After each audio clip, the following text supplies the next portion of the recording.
आइए शो की शुरुआत 3 बार ओम के उच्चारण से करते हैं। मेरे साथ कमर गर्दन सीधी रखेंगे व लंबी गहरी श्वास भरते हुए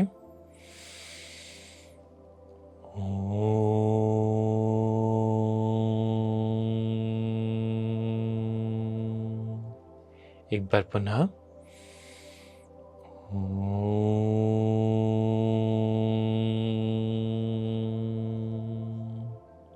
एक आखिरी बार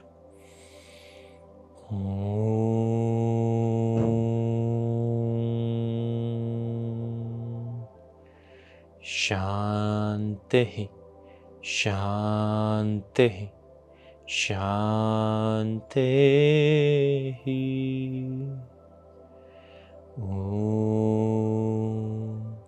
अस्तु मा सद्गमय तमसो मा ज्योतिर्गमय मृत्योर्मामृतं गमय। ओम शांति शांति शांति। धीरे से हाथों को जोड़ेंगे, अच्छे से रब करेंगे। पूरे योगी कुष्म को अपने हाथों में धारण कर लेंगे और धीरे से अपनी आँखों पर, चेहरे पर, गर्दन पर और पूरे शरीर पर हल्का मसाज कर मुखमंडल पर मंद मुस्कान रखते हुए धीरे से अपनी आँखों को खोल लेंगे। नमस्कार, मेरा नाम योग गुरु अभिषेक बंसल है और आज मैं आपके लिए एक बेहद खास कार्यक्रम लेकर के आया हूँ। आज हम लोग इस कार्यक्रम में बात कर रहे हैं थायराइड के विषय पर। थायराइड एक बहुत ही गंभीर विषय है। हर 10 में से 7 महिलाएं किसी न किसी रूप से, किसी न किसी स्तर पर थायराइड की समस्या से ग्रसित हैं, जिसकी वजह से उनके शरीर में या तो उनका वज़न बढ़ने लगता है, इसे हम हाइपोथायराइडिज्म की स्थिति बोलते हैं, या फिर वज़न बहुत ज़्यादा घटने लगता है, शरीर में कमज़ोरी बैठ जाती है, इसे हम हाइपरथायराइडिज्म की समस्या बोलते हैं। आइए आज जान लेते हैं इस शो में कि वो क्या ऐसे उपाय हैं योग की गर्भ में जो हम अपनी थायराइड की समस्या को ठीक करने के लिए कर सकते हैं। पर उससे पहले जान लेते हैं क्या वो सूक्ष्म क्रियाएं हैं जो हमें हर अभ्यास से पहले, खास तौर पे अगर हम थायराइड से ग्रसित हैं तो हमें निश्चित तौर पे कर लेनी चाहिए। थायराइड, जैसा कि आपको मालूम ही होगा, कि एक ग्रंथि का नाम है। एक बटरफ्लाई शेप्ड एक ग्लैंड होता है हमारे थ्रोट में जो TSH अर्थात थायराइड स्टिमुलेटिंग हार्मोन को सिक्रीट करने का काम करता है। अब इसे अगर हमें रेगुलेट करना है तो हमें योग का सहारा लेना पड़ेगा और अंग्रेज़ी दवाइयों को छोड़ना पड़ेगा, क्योंकि अंग्रेज़ी दवाइयाँ कभी भी आपके थायराइड ग्रंथि को पूर्ण रूप से ठीक नहीं कर पाएंगी। आपने अपने इर्द गिर्द देखा ही होगा कि किस प्रकार यदि किसी व्यक्ति ने, किसी महिला ने, आपके किसी मित्र ने एक बार थायराइड की दवाई लेनी शुरू की तो उसकी जीवन पर्यंत वो दवाई चलती रहती है, रुकती नहीं है। और तो और, यदि मैं थायराइड की दवाई की डोजेज पूछूं कि आप 25 mg ले रहे हैं, 50 mg ले रहे हैं, 150 mg ले रहे हैं या 200 mg ले रहे हैं, तो मैं अनुमान भी लगा सकता हूं कि ये तो आपकी इतने साल से चल रही होगी। मान लीजिए उदाहरण के तौर पे, यदि आप 50 mg की दवाई ले रहे हैं तो वो निश्चित तौर पे आपकी 3 से 5 साल, 7 साल तक से चल रही होगी। यदि आप 100 mg ले रहे हैं तो वो आपकी अनुमानित तौर पे 10 से 12, 13, 14 साल से दवाई चल रही होगी। और यहीं आप अगर 200 mg की दवाई ले रहे हैं तो आपकी कम से कम 15, 16, 17, 18, 20, 22 सालों से निश्चित तौर पे वो दवाई चल रही होगी। तो देखिए कितना सरल है, कितना स्पष्ट है ये बता पाना कि दवाई हमेशा प्रोलॉन्ग चलती ही रहती है। दवाई थायराइड की कभी भी खत्म नहीं हो पाती जब तक आप अंग्रेजी दवाइयों के सहारे रहते हैं। इसके लिए आपको योग का सहारा लेना पड़ेगा, अपने लाइफस्टाइल को सुधारना पड़ेगा, अगर आप अपनी थायराइड की समस्या को ठीक करना चाहते हैं तो। आइए हम सूक्ष्म क्रियाओं पर आते हैं और धीरे धीरे अपनी गर्दन से कार्य को शुरू करते हैं। गर्दन से कार्य करना बहुत ही ज़्यादा अनिवार्य है। हमारा थायराइड ग्रंथि जो है इसी से स्टिमुलेट होती है, इसी से ही अपने नॉर्मल वर्क रूटीन पे लौटना शुरू कर देती है।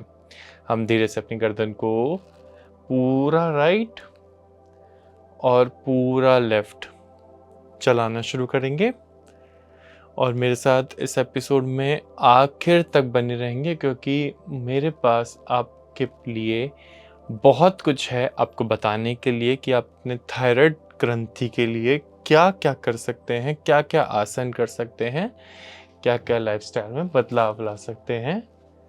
तो मेरे साथ आखिर तक जुड़े रहेंगे। हम सबसे पहले सबसे इजी काम से शुरू कर रहे हैं। ये इजी बेशक से है पर इफ़ेक्टिव भी पूरा है। अपनी गर्दन को पूरा घुमाने की कोशिश दोनों दिशाओं में, धीरे धीरे पूरा राइट पे ले जा करके अच्छे से घुमाने की कोशिश और फिर पूरा लेफ्ट। अब हम अपनी गर्दन को ऊपर की ओर लेकर के जाएंगे और ऊपर ले जा करके अपनी थायराइड ग्रंथि के लिए से पुनः लेफ्ट टू राइट दोनों साइड्स में ऊपर खींचने के बाद हम इसे चलाने का प्रयास करेंगे। पूरा राइट में लेकर गया और मैं एक लॉक को ढूंढता हूँ वहां पर जा करके। लॉक अर्थात जिस पॉइंट के बियॉन्ड मेरी गर्दन और ज़्यादा मूव होने से डिनाई कर दे और ज़्यादा जाए ही नहीं राइट साइड पे फर्दर। ज़्यादा से ज़्यादा लेफ्ट लेकर के जाएंगे, अपने मैक्सिमम लॉकिंग पॉइंट को ढूंढेंगे और फिर उस पॉइंट पे रहने के बाद 1 सेकंड बाद वापस राइट की ओर यात्रा शुरू करेंगे। राइट पे पहुंचेंगे, 1 सेकंड रुकेंगे और फिर लेफ्ट पे जाने की यात्रा शुरू करेंगे। लेफ्ट पे जाके रुकेंगे, होल्ड करेंगे अच्छे से और फिर वापस से राइट पे जाएंगे और होल्ड करेंगे और फिर आखिरी बार हम लेफ्ट साइड पे जाएंगे। इससे हमारा थायराइड ग्रंथि बहुत ज़्यादा खुश हो जाएगी और हमें शुक्रिया अदा करेगी। धीरे से मैं अपनी गर्दन को सेमी सर्कल्स में चलाना शुरू करूंगा।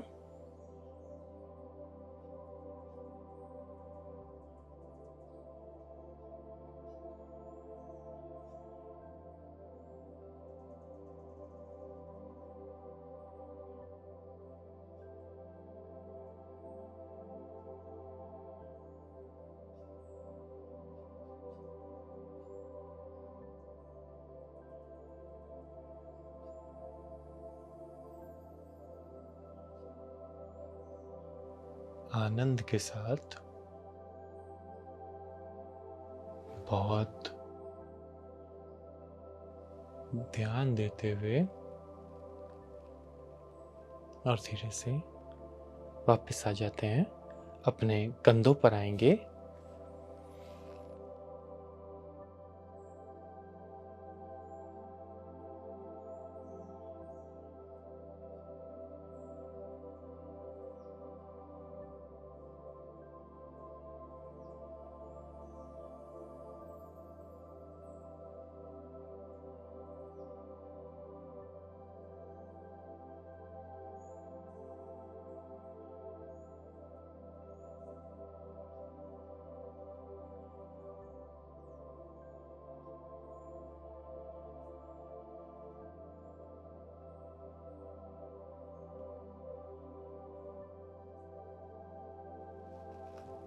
और फिर उल्टे दिशा में भी।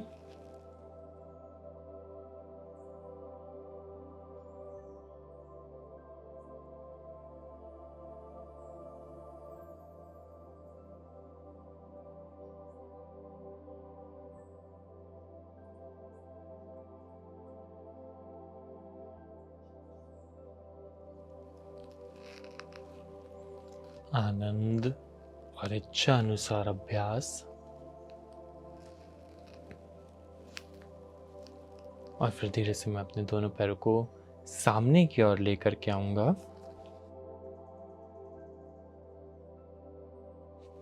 और इन्हें भीतर बाहर चलाना शुरू करते हैं। पूरा ध्यान अपने पैरों पर।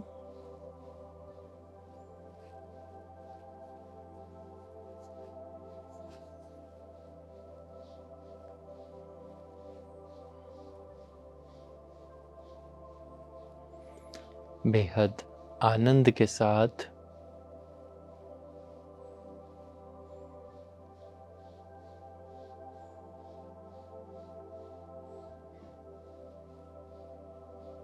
और फिर धीरे धीरे इनको टैप टैप करना शुरू करेंगे।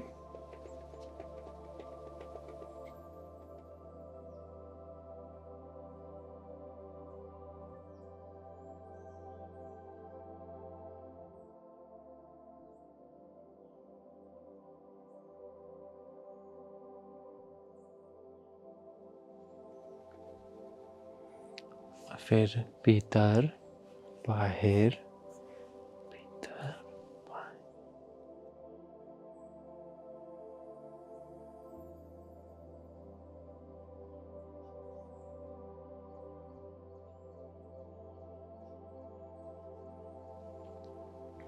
दोनों पैरों को लेफ्ट राइट ट्विस्ट करना शुरू करेंगे।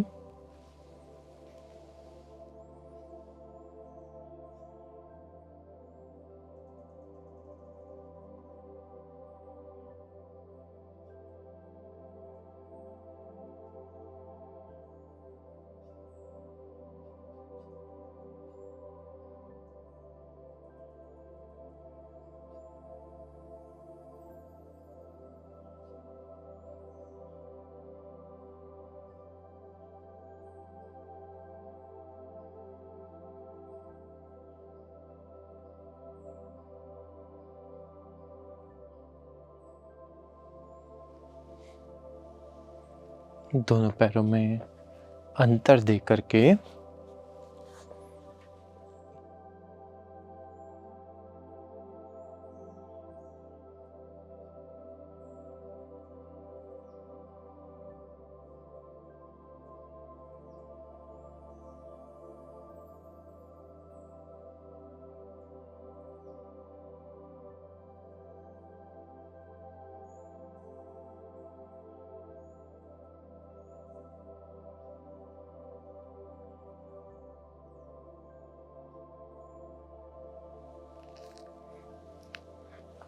और धीरे से हम कोहनियों पर आएंगे और पैरों को इस तरीके से चलाना शुरू करेंगे।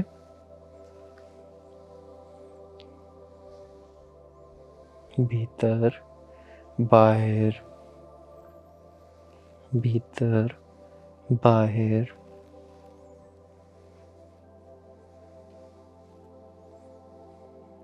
बेहद सरलता के साथ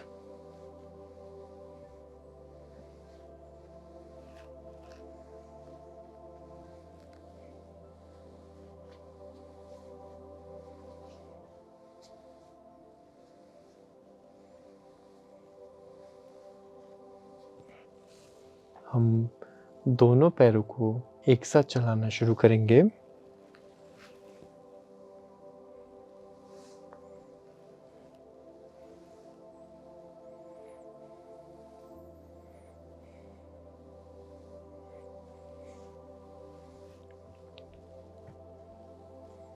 और फिर धीरे से अपनी कमर को स्टिमुलेट करने के लिए थोड़ा सा डोलन क्रिया।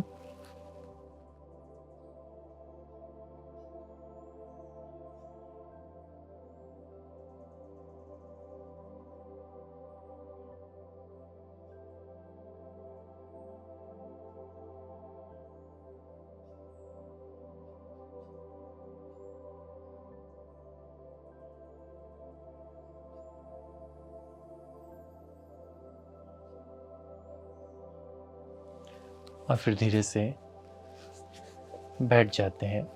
आज बात कर रहा हूँ थायराइड के बारे में। थायराइड जो कि एक बहुत गंभीर समस्या है और हर 10 में से 7 महिलाओं को कहीं ना कहीं किसी ना किसी स्तर पर थायराइड की शिकायत होती ही है। थायराइड की शिकायत बहुत ही ज़्यादा गंभीर समस्या है। आइए जान लेते हैं क्या वो ऐसे कारण होते हैं जिसकी वजह से हमें थायराइड जैसी समस्या से ग्रसित होना पड़ता है। देखिए, थायराइड का जो सबसे ज़्यादा कॉमन कॉज है वो है बहुत ज़्यादा एलोपैथिक मेडिसिन का ओवर यूज़। जनरली देखा गया है कि जो लोग डायबिटीज़ की मेडिसिन पर होते हैं उन्हें थायराइड होने के चांसेस बहुत ज़्यादा होते हैं, या फिर जो लोग बीपी की मेडिसिन पे होते हैं या कोलेस्ट्रॉल की मेडिसिन पर होते हैं उन्हें भी थायराइड होने के चांसेस बहुत ज़्यादा बढ़ जाते हैं। ओवरवेट होना, लेथार्जिक बॉडी रखना, लेथार्जिक लाइफस्टाइल रखना भी एक बहुत कॉमन कॉज है थायराइड ग्रंथि के खराब होने के पीछे। यदि आप अभ्यास ना करें रोज़मर्रा के जीवन में, यदि आप घर से ऑफिस, ऑफिस से घर, बस इतना ही अपना लाइफस्टाइल रखें तो भी आपको थायराइड की प्रॉब्लम हो जाती है। हमेशा हमें बहुत ज़्यादा चलते फिरते और अभ्यास करते रहना चाहिए यदि हम अपने आप को थायराइड से बचाना है। इसके अलावा बहुत ज़्यादा सोडियम इंटेक भी थायराइड का एक कारण बनता है, या फिर बहुत ज़्यादा जंक फूड खाना भी थायराइड का कारण बनता है। कम सोने से भी हमारे शरीर में हार्मोनल इम्बैलेंसेस होने लगते हैं, या फिर बहुत ज़्यादा स्ट्रेस लेने से भी हार्मोनल इम्बैलेंसेस हमारे शरीर में देखे जाते हैं। आइए जान लेते हैं क्या वो ऐसे आसन है जो हम अपने थायराइड ग्रंथि को ठीक करने के लिए कर सकते हैं। शुरुआत करते हैं सबसे पहले कैट एंड काउ स्ट्रेच से। हम अपने घुटनों पर इस प्रकार आ जाएंगे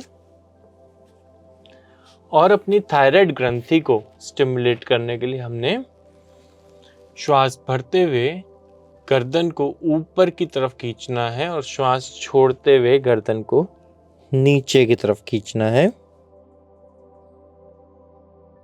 ऊपर की तरफ और नीचे की तरफ, ऊपर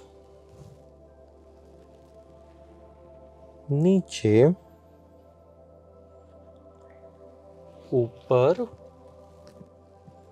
नीचे, ऊपर और नीचे, ऊपर और नीचे, पर नीचे, ऊपर नीचे,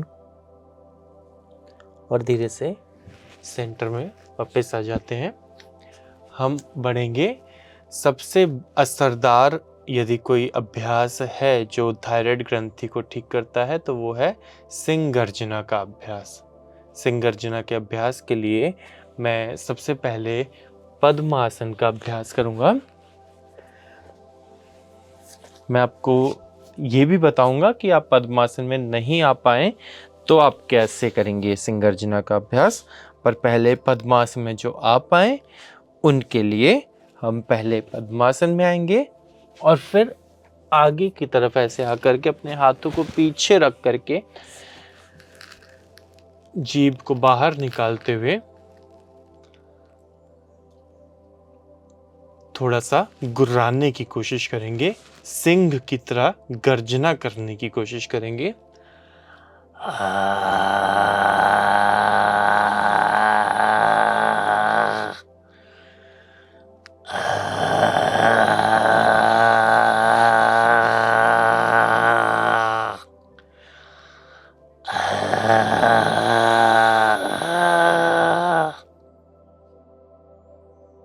यदि आप पद्मासन में ना आ पाए तो आप केवल और केवल यहाँ पर बैठ करके वज्रासन में फिर इसे अभ्यास में ला सकते हैं। जीभ को बाहर निकाल करके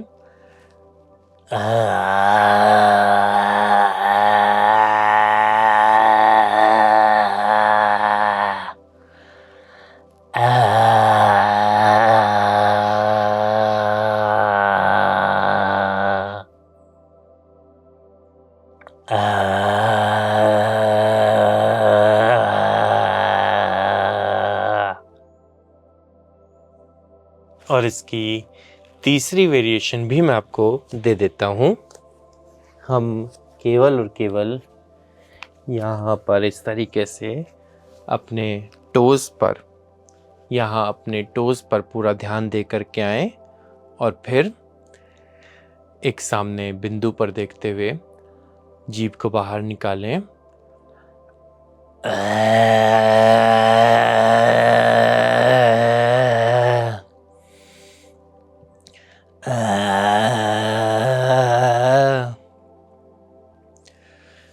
इससे अगर आप अधिक करते हैं तो खांसी होने के चांसेस बहुत कॉमन हो जाते हैं और आपको सिंह गर्जना के अभ्यास के बाद अपने आप को थोड़ा सा नेक पे इस तरीके से मालिश करनी है।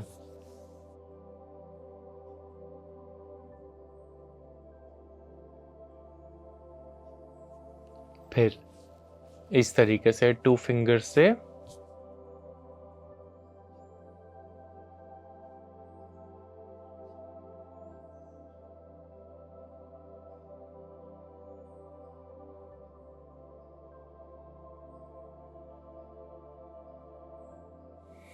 और धीरे से वापस आ जाते हैं। थायराइड के लिए अगला अभ्यास होता है कोबरा पोज। कोबरा पोज में भी क्योंकि मेरी थायराइड ग्रंथि खिंचती है, मेरी गर्दन ऊपर की तरफ जाती है, तो ये मेरे लिए अत्यंत लाभकारी होता है। मैं पेट के बल पे लेट करके धीरे से कोबरा में ऊपर उठूंगा।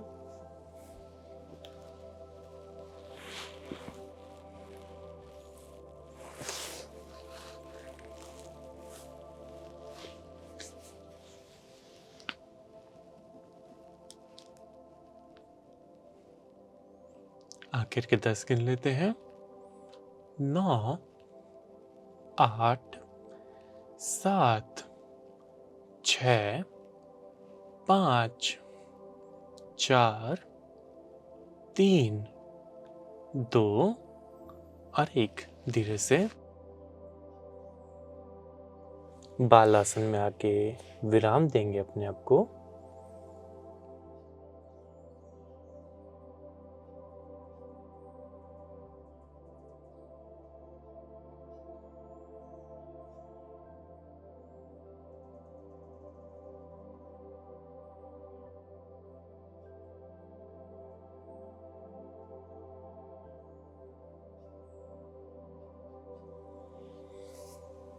और धीरे से 2 मिनट के लिए शवासन में लेट जाएंगे।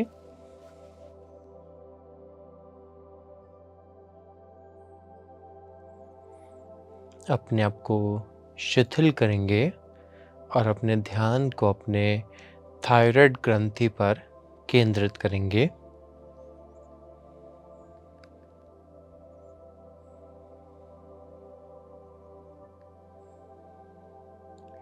शरीर को बिल्कुल ढीला छोड़ेंगे।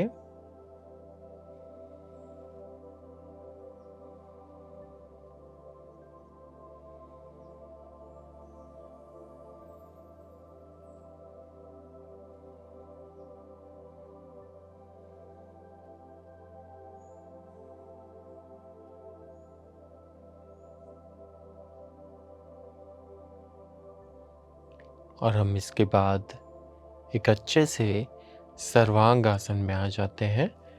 सर्वांग आसन भी मेरे थायराइड ग्लैंड के लिए बहुत ही ज़्यादा लाभकारी होता है, बहुत ही ज़्यादा हितकर होता है।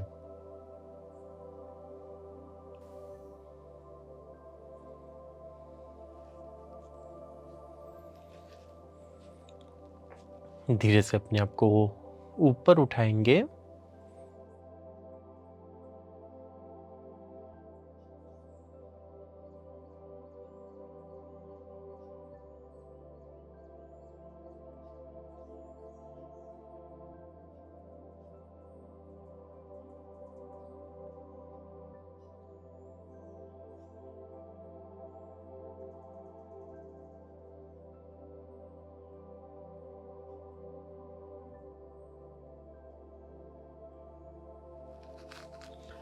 और फिर धीरे से नीचे आ जाएंगे।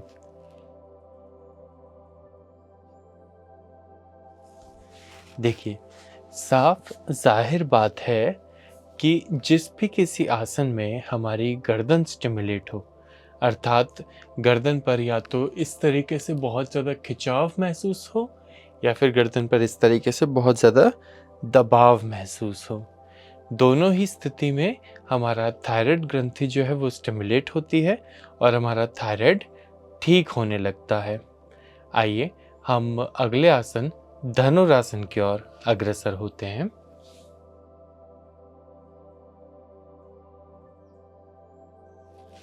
इस तरीके से पेट के बल पे लेट जाएंगे और अपने दोनों हाथों से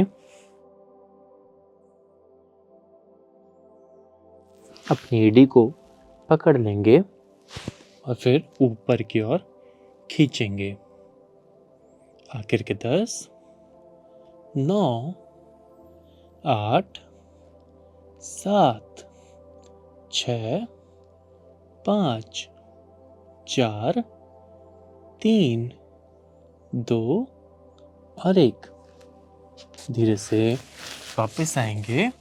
एक बात का बहुत खास ध्यान रखेंगे कि कभी भी योगाभ्यास को खाना खाने के तुरंत बाद नहीं करेंगे। हम आते हैं अपने अगले आसन में, जो कि है शलभ आसन का अभ्यास।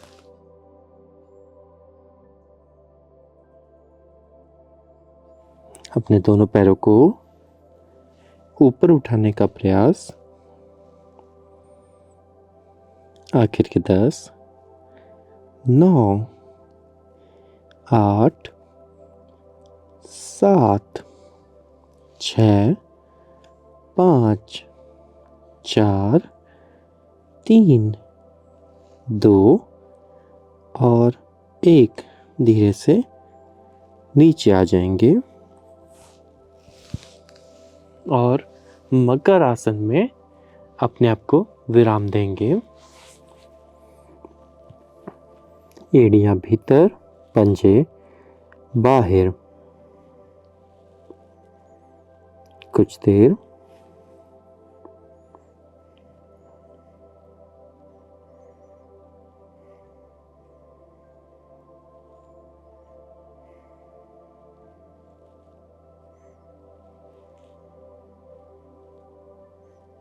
आखिर के 10 गिन लेते हैं। 9, 8, 7, 6, 5, 4, 3, 2 और 1। धीरे से उठ के हम वज्रासन में बैठ जाएंगे।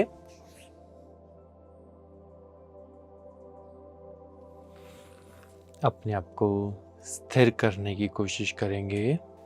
वज्रासन में स्थिरता महसूस करेंगे। आइए जान लेते हैं क्या वो ऐसे लक्षण होते हैं जो हम अपने आप को देख करके, अपने भीतर देख करके ये बता सकते हैं कि हमें थायराइड की शिकायत हो गई है, हमारा थायराइड ग्रंथि जो है वो अब नॉर्मली बिहेव कर रही है। देखिए, साफ जाहिर बात, जैसे मैंने आपको शो की शुरुआत में बताया था कि थायराइड ग्रंथि यदि ओवर एक्टिव हो जाए, अर्थात हाइपर थायराइडिज्म के हम शिकार हो जाएं, तो हमारे शरीर में मेटाबॉलिज्म जो है वो बढ़ जाता है। हमारे शरीर में खाना पीना नहीं लगता, बहुत ही ज़्यादा तीव्रता से वो हम जो खाते हैं बाहर की तरफ निष्कासित हो जाता है, जिसकी वजह से हमारा शरीर पतला होने लगता है, दुबला होने लगता है, कमज़ोर होने लगता है। इसमें मैंने आपको काफ़ी सारे लक्षण इसी में बता दिए कि हमें खाना पीना लगता नहीं है, हम दुबले हो जाते हैं, हमारे भीतर कमज़ोरी बैठ जाती है, हमारा मेटाबॉलिज्म फास्ट हो जाता है।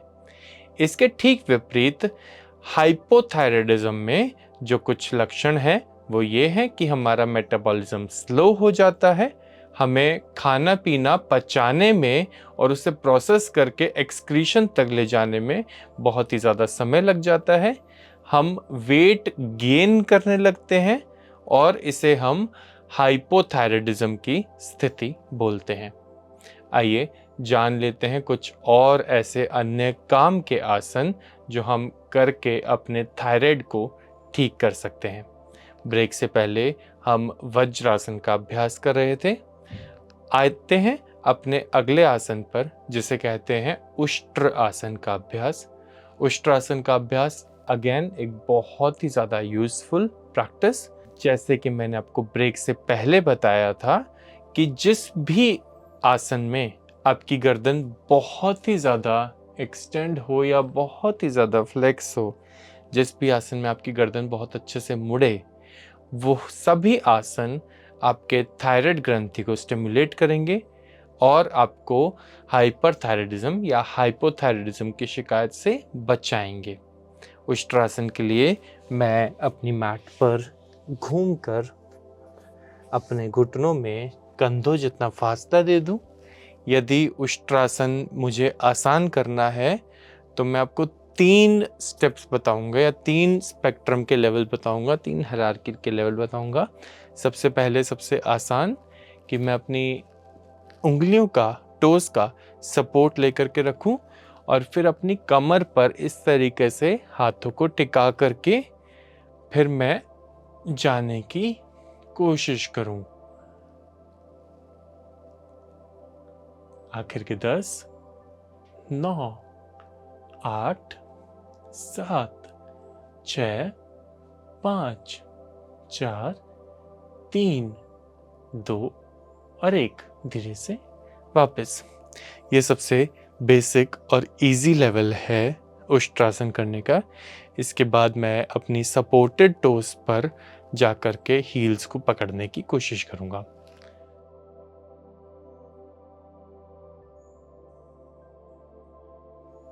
मैं अपनी पेल्विक फ्लोर को आगे की ओर धक्का देने की कोशिश करूंगा। ऐसे नहीं रहने की कोशिश करेंगे, अपने आप को आगे की तरफ धक्का देंगे। आखिर के 10 गिन लेते हैं। 9, 8, 7, 6, 5, 4, 3, 2 और 1। कोशिश करेंगे कि आपकी जो जंघाएं हैं वो परपेंडिकुलर जमीन पे सीधी रहें बिल्कुल। इसके बाद तीसरे चरण में मैं स्पेक्ट्रम पे ऊपर बढ़ते हुए अपनी टोस का सपोर्ट भी हटा दूंगा और इसके कारणवश मुझे और ज़्यादा नीचे तक पहुंचना पड़ेगा। किस प्रकार?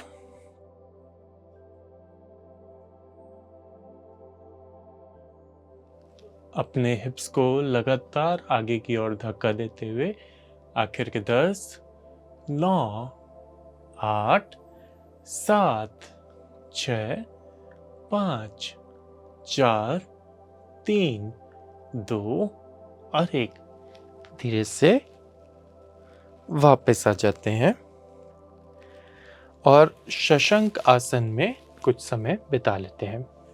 शशंक आसन के लिए दोनों मेरे टोज, बिग टोज जुड़े रहेंगे और मेरे घुटनों में फासला होगा ज़्यादा से ज़्यादा। फिर मेरा माथा बेहद आनंद के साथ ज़मीन पर चला जाता है। मेरे नितंब मेरी एडियो पर ही रहेंगे। आखिर के 10 गिनेंगे। 9, 8, 7, 6, 5, 4, 3, 2 और 1 धीरे से वापस आते हैं और सर्प आसन की तरफ अग्रसर हो जाएंगे। सर्प आसन के लिए मुझे सरलता से पेट के बल पे लेट जाना होता है और कमर के पीछे हाथों को बांध लेना होता है। अब मैं श्वास भरते हुए अपने आप को ऊपर की ओर खींचूंगा और अपने हाथों को भी अलग करने की कोशिश करूंगा अपने शरीर से। श्वास छोड़ते हुए नीचे श्वास भरते हुए ऊपर, वापस नीचे, ऊपर, नीचे, ऊपर, नीचे, ऊपर, नीचे, ऊपर और नीचे।